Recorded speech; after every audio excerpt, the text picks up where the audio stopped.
नया IBN 7 हौसला है। स्वागत है आपका। शुरू करते हैं तेज रफ्तार खबरों का सिलसिला सुपरफास्ट न्यूज में। प्रधानमंत्री नरेंद्र मोदी की सरकार को आज 1 साल हो रहे हैं। इस मौके पर प्रधानमंत्री ने एक संदेश जारी किया है।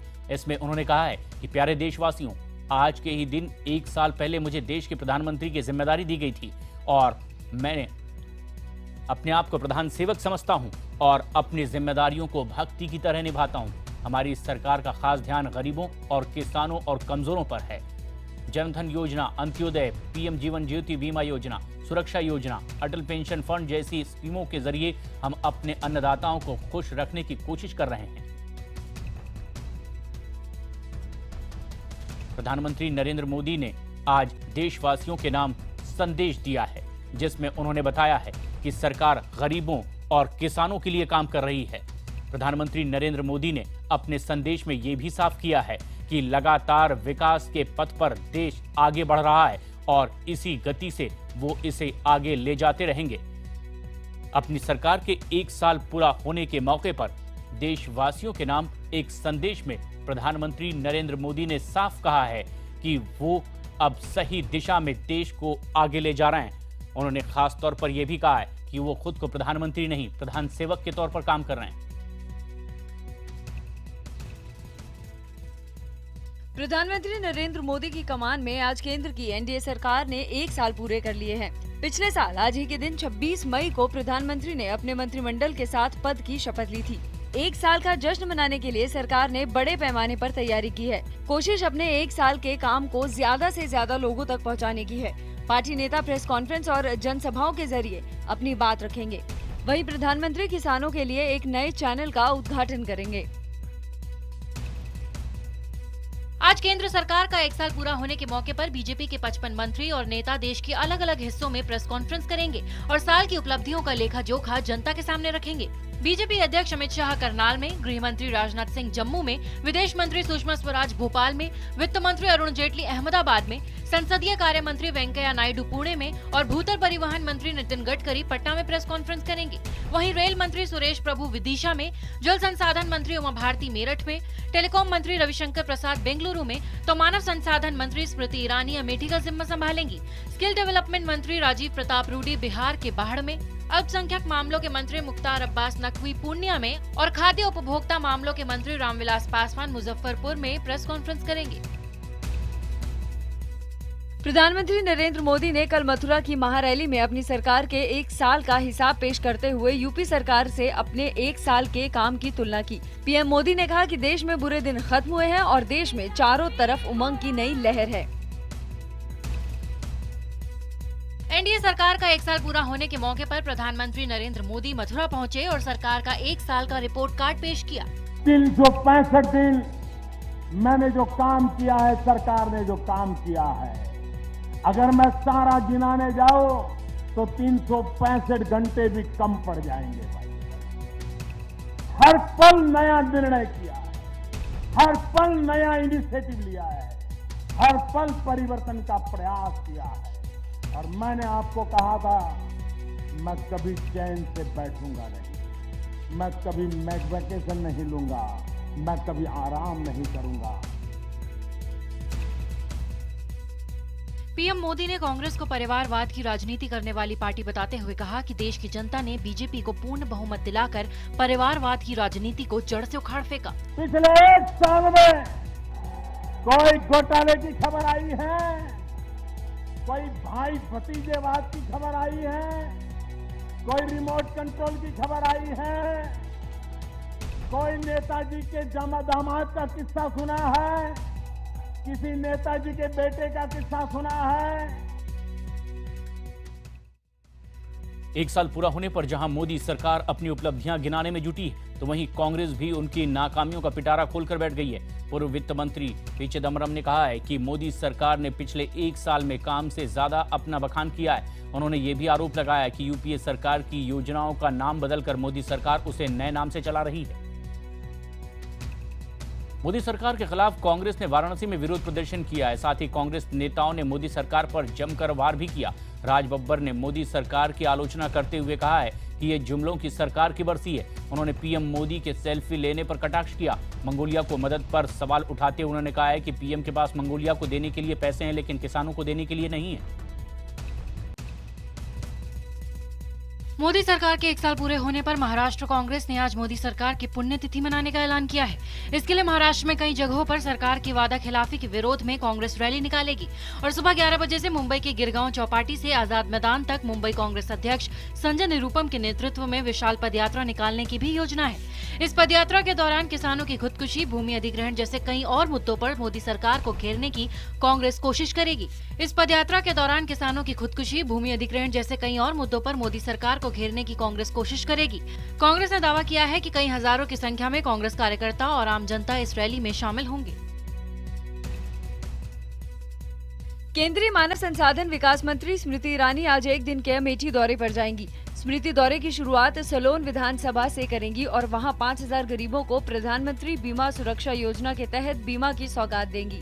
इसके बाद उनका काफिला अमेठी विधानसभा क्षेत्र के मिसरैली, गौरीगंज के कमलानगर, जगदीशपुर के भगीरथपुर और तिलोई की नहर कोठी के लिए रवाना हो जाएगा, जहां वो सभाओं को संबोधित करेंगे और सरकार की उपलब्धियां गिनवाएंगी। आज दिल्ली की केजरीवाल सरकार ने विधानसभा का विशेष सत्र बुलाया है। दरअसल विशेष सत्र बुलाने की वजह है केंद्र सरकार की वो अधिसूचना जिसमें गृह मंत्रालय ने दिल्ली सरकार को उसकी संवैधानिक सीमा बताई थी। केजरीवाल और उपराज्यपाल में अधिकारों के टकराव के बीच केंद्र ने ये अधिसूचना जारी की थी। विधानसभा के विशेष सत्र में इस अधिसूचना पर चर्चा होगी। ऐसी अटकलें हैं कि इस अधिसूचना के खिलाफ दिल्ली विधानसभा में कोई प्रस्ताव भी पास हो सकता है। साथ ही ये भी माना जा रहा है कि अधिसूचना के खिलाफ विधानसभा से पारित प्रस्ताव को केजरीवाल सरकार राष्ट्रपति के पास भेजेगी। दिल्ली हाईकोर्ट ने कल केंद्र सरकार को झटका देते हुए साफ किया कि एंटी करप्शन ब्यूरो यानी एसीबी के मामलों में दखल देने का केंद्र गृह मंत्रालय को अधिकार नहीं है। यही नहीं, दिल्ली पुलिस कर्मियों की गिरफ्तारी दिल्ली सरकार की भ्रष्टाचार विरोधी शाखा के अधिकार क्षेत्र में है। केजरीवाल ने इसे दिल्ली के लोगों के लिए बड़ी जीत बताया, तो वहीं केंद्र सरकार के लिए इसे शर्मिंदगी करार दिया।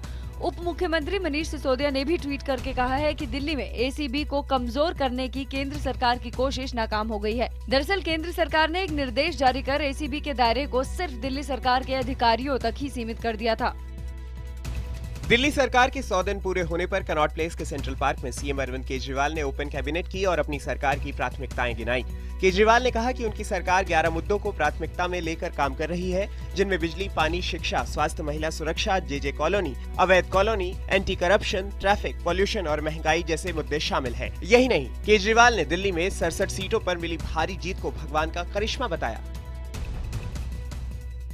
राजस्थान में आरक्षण की मांग कर रहे गुर्जरों का आंदोलन लगातार जारी है। आज आंदोलन का छठा दिन है। आज दोपहर 12 बजे कोटपुतली के गांव में गुर्जर समुदाय की पंचायत है, जिसमें आगे की रणनीति तय की जाएगी। गुर्जर नेता कर्नल किरोड़ी सिंह बैंसला ने सरकार से कहा है कि अगर बातचीत करनी है तो उनके प्रतिनिधियों को बवाना आना होगा। गुर्जर आंदोलनकारी रेल की पटरियों पर जमे हुए हैं, जिसकी वजह से दिल्ली मुंबई रूट की करीब 45 ट्रेनों को रद्द करना पड़ा है, जबकि करीब 85 ट्रेनों के रूट्स चेंज कर दिए गए हैं। इससे यात्रियों को काफी परेशानी हो रही है। गुर्जरों के आंदोलन ने कल उस वक्त हिंसक शक्ल अख्तियार कर लिया जब दौसा में सैनी समुदाय के लोगों से हिंसक झड़प हुई। खबर है कि कुछ गुर्जरों ने सैनी समुदाय के एक धार्मिक कार्यक्रम पर पथराव किया, जिस पर बवाल हो गया। पुलिस के पहुंचने पर ही हालात को काबू में किया जा सका। हालात बिगड़ते देख अर्धसैनिक बलों की 14 टुकड़ियां राजस्थान में तैनात कर दी गई। सुरक्षा बलों ने सख्ती दिखाते हुए जयपुर आगरा हाईवे को खुलवा दिया, लेकिन शाम होते होते प्रदर्शनकारियों ने हाईवे को फिर से बंद करवा दिया। तो दौसा के सिकंदरा चौराहे पर आंदोलनकारियों ने राजस्थान रोडवेज की बसों में तोड़फोड़ की। अनुमान के मुताबिक राजस्थान रोडवेज को इस आंदोलन की वजह से रोजाना करीब 15 लाख रुपए का घाटा हो रहा है।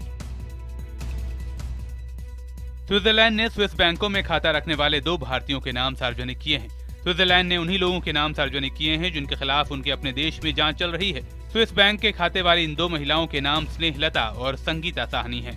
स्विस फेडरल टैक्स एडमिनिस्ट्रेशन ने नाम सार्वजनिक करते हुए दोनों भारतीयों से कहा है कि अगर वो नहीं चाहती हैं कि उनकी जानकारी भारतीय अधिकारियों को सौंपी जाए तो वो 30 दिन के अंदर स्विस कोर्ट में अपील कर सकती हैं। अभी कुछ और नाम सार्वजनिक किए जाने की संभावना है। राष्ट्रपति प्रणब मुखर्जी ने अपनी स्वीडन की आधिकारिक यात्रा से पहले ये कहकर सबको चौंका दिया कि बोफोर्स कांड कोई घोटाला था ही नहीं, वो बस एक मीडिया ट्रायल था। राष्ट्रपति ने स्वीडन की मशहूर पत्रिका दागेन्स न्यायहितार से बातचीत में कहा कि मीडिया ट्रायल की वजह से इसे तूल दिया गया। पूर्व कांग्रेसी नेता ने कहा कि पहले तो इस बात को साफ समझ लेना चाहिए कि किसी अदालत में इस मामले को घोटाला साबित नहीं किया गया था। उन्होंने आगे कहा कि वो खुद भी इस कांड के बाद लंबे समय तक रक्षा मंत्री थे और उनके सैन्य अफसर भी कहते थे कि बोफोर्स एक शानदार तोप है और भारतीय सेना इसे आज भी इस्तेमाल करती है। चिलचिलाती गर्मी और लू के थपेड़ों से दिल्ली समेत पूरे भारत का हाल बेहाल है। दिल्ली में सोमवार को सीजन का सबसे गर्म दिन रहा। पारा 45.5 डिग्री तक पहुंच गया, जबकि पालम एयरपोर्ट पर तो तापमान 46.4 डिग्री सेल्सियस तक पहुंच गया। तो यूपी, राजस्थान, मध्य प्रदेश, गुजरात और महाराष्ट्र भी गर्मी से झुलस रहे हैं। इलाहाबाद में तो पारा 47 डिग्री पार कर गया है। वाराणसी और हरियाणा के भिवानी में पारा 46 डिग्री तक पहुँच गया। मौसम विभाग के मुताबिक जबरदस्त गर्मी का ये दौर 28 तारीख तक बना रहेगा। गर्मी और लू से अकेले दक्षिण भारत में मौत का आंकड़ा 550 के पार जा चुका है। आंध्र और तेलंगाना में गर्मी से 750 लोगों से ज्यादा लोगों की मौत हो चुकी है। अकेले आंध्र प्रदेश में 551 लोगों की मौत हो गई है, जबकि तेलंगाना में 213 लोगों की जान चली गई है। आंध्र प्रदेश के काकीनाडा में पारा 47 डिग्री रिकॉर्ड किया गया, जबकि विजयवाड़ा में तापमान 46 डिग्री रहा। मौसम विभाग के मुताबिक आंध्र और तेलंगाना में गर्मी का प्रकोप अभी 5 दिनों तक जारी रहेगा। लोगों को धूप में न निकलने की सलाह दी गई है। पश्चिम बंगाल के पुरुलिया जिले में आंधी तूफान ने तबाही मचाई है और करीब 80 किलोमीटर की रफ्तार से आए इस तूफान की वजह से सैकड़ों पेड़ उखड़ गए हैं, घरों की छतें उड़ गई, बिजली के पोल मुड़ गए। पुरुलिया और उसके आसपास के इलाकों में आंधी तूफान का खासा असर देखने को मिला है, लेकिन किसी के भी मौत की कोई खबर नहीं है। राजधानी दिल्ली के एम्स में 6 साल की मासूम बच्ची की दोनों किडनी गायब करने का मामला सामने आया है। बरेली से इलाज कराने आई दीपिका की एक किडनी का साइज दूसरी किडनी से बहुत ज्यादा था। उसका ऑपरेशन भी किया गया, लेकिन ऑपरेशन के बाद दीपिका के पेट का दर्द बढ़ गया और भी कई तरह की परेशानियां शुरू हो गयी, जिसके बाद डॉक्टरों ने जांच की तो पता चला कि दीपिका की दोनों किडनियां ही गायब हैं। एम्स प्रशासन ने इसके लिए जाँच कमेटी बनाई है। फिलहाल दीपिका की जिंदगी डायलिसिस के जरिए चल रही है। मुंबई के गोरेगांव फिल्म सिटी में शूटआउट की तस्वीरें अब सामने आई है। सीसीटीवी तस्वीरों में साफ तौर पर देखा जा सकता है कि कैसे दिन दहाड़े हत्यारे एक शख्स को गोली मारकर फरार हो जाते हैं। ये घटना 22 मई की है। हम आपको ये भी बता दें कि शूटआउट अमिताभ बच्चन के सेट से कुछ दूरी पर ही हुआ है, जिसमें राजू शिंदे नाम एक शख्स पर 2 गोलियां चलाई गई। इस हादसे में घायल हुए शिंदे का इलाज चल रहा है। मुंबई पुलिस ने 3 दिनों बाद इस वारदात में शामिल 3 आरोपियों को पकड़ा है। हालांकि अब भी 3 आरोपी पुलिस की पहुंच से बाहर हैं। पश्चिम बंगाल के मालदा रेलवे स्टेशन पर आरपीएफ के एक जवान को गुस्साए हॉकर्स ने पीट कर मार डाला। दरअसल स्टेशन प्लेटफॉर्म के बाहर हॉकर्स इनके खिलाफ प्रदर्शन कर रहे थे और जब हॉकरों को पुलिस टीम हटाने लगी तो झड़प में एक हॉकर जख्मी हो गया, जिससे भीड़ हिंसक हो गई और एक जवान को अपनी तरफ खींचकर बुरी तरह से मारा, जिसके बाद जख्मी जवान की मौत हॉस्पिटल में हो गई। जब भीड़ ने जवान को अपने कब्जे में लिया था, तब आरपीएफ ने इन्हें तितर बितर करने के लिए 13 राउंड फायरिंग की थी। पूरे इलाके को पुलिस ने अपने कब्जे में ले लिया है और फिलहाल हालात काबू में हैं। हालांकि इलाके में तनाव अभी भी बना हुआ है। यौन उत्पीड़न के आरोप में जेल में करीब 1.5 साल से बंद आसाराम के अपने किए गए वायदे को निभाते हुए बीजेपी नेता और जाने माने वकील सुब्रमण्यम स्वामी ने निचली अदालत में जमानत अर्जी दाखिल की है और आज आसाराम की रिहाई के लिए बहस करेंगे। आईपीएल सीजन 8 की विजेता बनी मुंबई इंडियंस की टीम ने वानखेड़े स्टेडियम में जमकर जीत का जश्न मनाया। इस मौके पर मुंबई इंडियंस के सभी खिलाड़ियों ने मैदान में घूमकर दर्शकों के साथ खुशी साझा की। पूरा वानखेड़े स्टेडियम दर्शकों से खचाखच भरा हुआ था। जहां देखो बस मुंबई इंडियंस का नीला रंग बिखरा हुआ था। जश्न के इन खास पलों में मुंबई इंडियंस की ओनर नीता अंबानी भी शामिल हुई। वानखेड़े मैदान में बीचों बीच बने मंच से बोलते हुए नीता अंबानी ने अपनी टीम को बेस्ट बताया। स्टेडियम के बाद भी मुंबई इंडियंस का जश्न देर रात तक जारी रहा। नीता अंबानी ने टीम से जुड़े सभी लोगों को दावत दी। देर रात तक पार्टी होती रही। सचिन तेंदुलकर से लेकर बच्चन परिवार तक इस दावत में शामिल हुए। खुद नीता अंबानी मेहमानों को छोड़ती नजर आईं, तो वहीं टीम से जुड़े बड़े लोगों को भी अंबानी परिवार के लोग छोड़ते दिखाई दिए।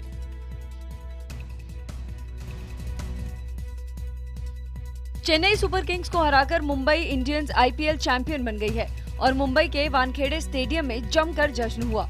आइए सुनते हैं मुंबई इंडियंस की ओनर नीता अंबानी और आकाश अंबानी का इस जश्न पर क्या कहना है। I still am pinching myself and to be here at Wankhede again and see the full crowd comes to support Mumbai Indians is something that you can only expect and dream.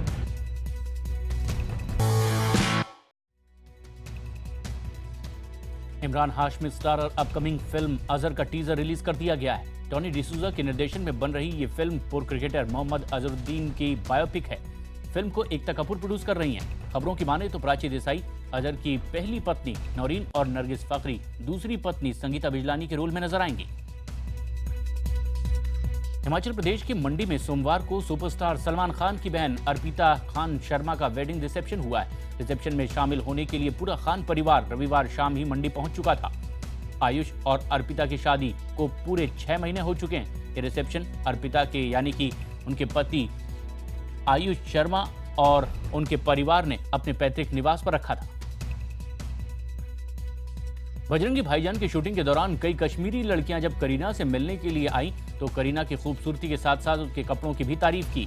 Kareena ने भी shooting खत्म होते ही अपने कपड़े इन लड़कियों को दे दिए।